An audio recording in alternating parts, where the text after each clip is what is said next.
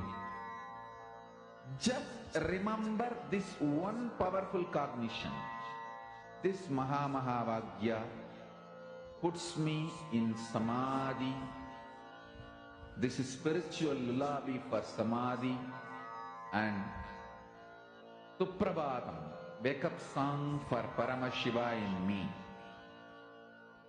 For Paramashiva to manifest. With this one spiritual powerful cognition, chant this Mahamahavagya.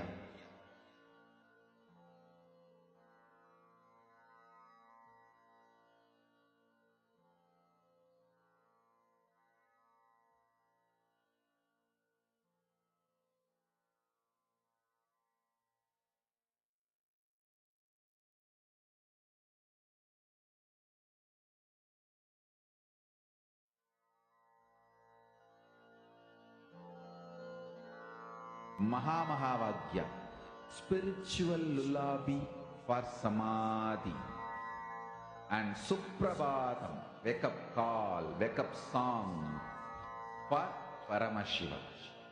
For Paramashiva to manifest. With this one spiritual powerful cognition, chant this Mahamahavagya. Om Nityananda Paramashivoham. Om Nityananda Paramashivoham. Om Nityananda Paramashivoham. Om Nityananda Paramashivoham. Om Nityananda Paramashivoham. Om Nityananda Paramashivoham. Om Nityananda Paramashivoham. Om Nityananda Paramashivoham. Om Nityananda Paramashivoham.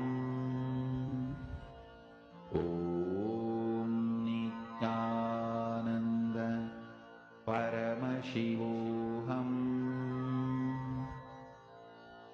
Om Nityananda Paramashivoham. Om